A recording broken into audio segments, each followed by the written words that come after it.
गुरुवर्य आणि माझ्या प्रिय मित्रमैत्रिणींनो, माझे नाव आहे विहान गीतांजली इंद्रजित पाटील. मी पहिल्या वर्गात शिकत आहे. माझ्या कथेचे नाव आहे श्रावण बाळ. अयोध्येचा राजा दशरथ या अयोध्या नगरी जवळून शरयू नदी वाहत होती. नदीच्या काठावर घनदाट जंगल होती. या जंगलात सिंह होते, हत्ती होते, वाघ होते, असे खूप प्राणी होते. या अरण्यात दशरथ राजा शिकारीसाठी नेहमी यायचा. शिकार करायला त्याला खूप आवडायची. असाच एके दिवशी दशरथ राजा आपला धनुष्य बाण घेऊन शिकारीसाठी जंगलात गेला. दिवसभर तो जंगलात खूप हिंडला, पण आज त्याला शिकारच मिळाली नाही. हिंडून हिंडून तो पार थकून गेला. संध्याकाळ झाली. आता घरी परतावं का असा त्याने विचार केला, पण शेवटी शिकार मिळाल्याशिवाय घरी जायचं नाही असंच त्याने ठरवलं.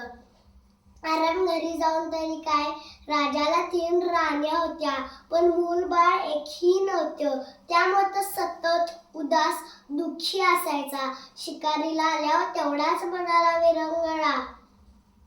राजाने विचार केला. आता अंधार पडायला लागला.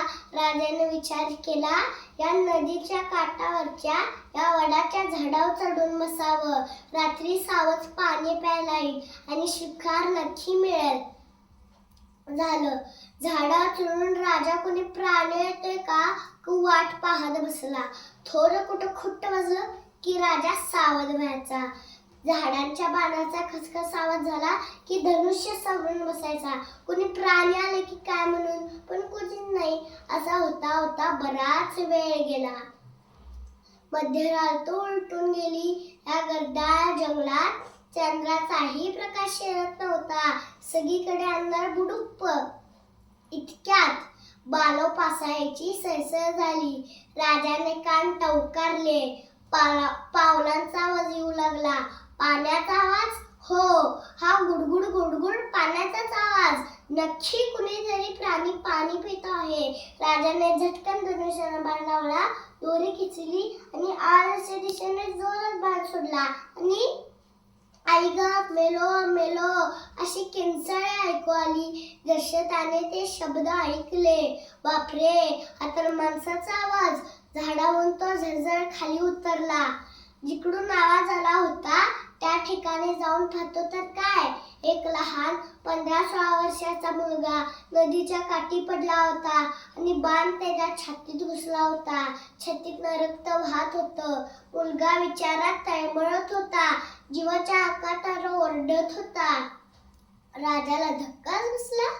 आपण प्राणी समजून मारला, पण तो या कुमाराला लागला. म्हणजे आपल्याला ऐकू आलेला तो गुडगुड आवाज यानं पाण्यात झारी बुडवली ना त्याचा होता. अरे अरे, आता काय करावं? राजा कुमाराच्या जवळ गेला आणि म्हणाला, अरे बाळा, कोण आहेस तू? नाव काय तुझं? राजा म्हणाला. श्रावण बाळ म्हणाला, मी श्रावण. श्रावण, पण तू इतक्या रात्री इथं कशाला आलास? राजा म्हणाला. श्रावण बाळ म्हणाला, माझे आई वडील खूप म्हातारे आहेत आणि आंधळे आहेत. मी त्यांना कावडीत घालून काशी यात्रेला घेऊन निघालो. वाटेत त्यांना खूप तहान लागली म्हणून पाणी आणण्यासाठी मी इथं आलो. असं म्हणून श्रावण बाळ तळमळत होता. राजा म्हणाला, अरे पण तुझे आई वडील आहेत तरी कुठे? राजा म्हणाला. श्रावण बाळ म्हणाला, तिकडे वडाच्या झाडाखाली. बाळा, तू काही काळजी करू नकोस. मी स्वतः त्यांना पाणी पाजणार.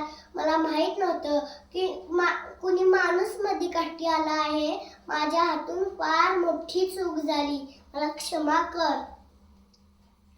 राजा म्हणाला. श्रावण बाळ म्हणाला, जाऊ दे, तुम्ही दुःख नका करून घेऊ. मी काय आता जगत नाही, पण माझ्यानंतर माझ्या आई वडिलांची काळजी आता कोण घेणार?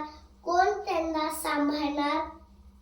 आई बाबा मला क्षमा करा असं म्हणून श्रावण बाळाने प्राण सोडला. दशरथाला खूप वाईट वाटलं.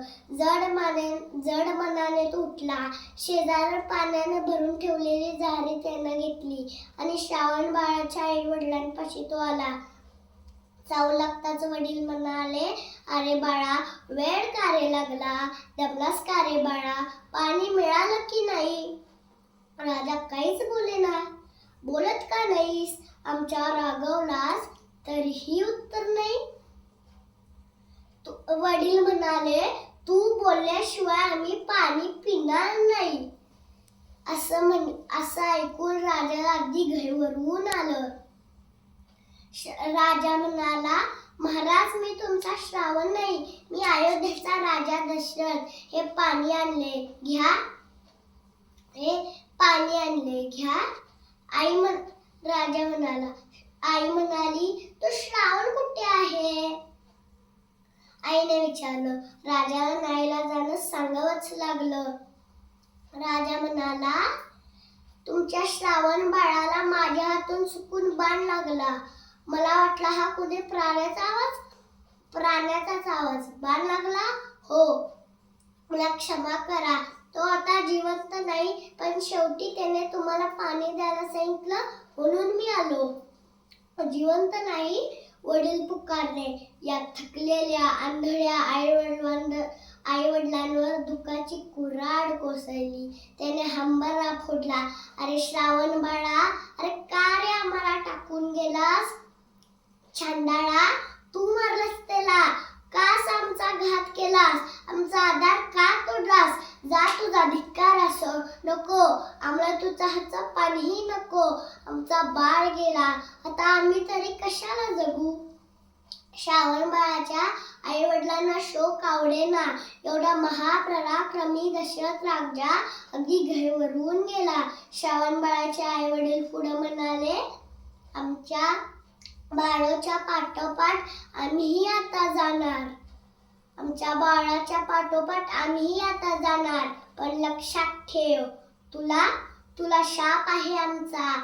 आम्ही जसे पुत्र करून मरतो आहात ना, तसा तूही तुझा मुलगा दुरावल्यामुळे मुलग्याच्या नावाने हाका मारतच मरशील. असं म्हणून त्या वृद्ध माता पिताने प्राण सोडले. सोडीला श्वास शेवटला, तो जीव विहंग फडफडला.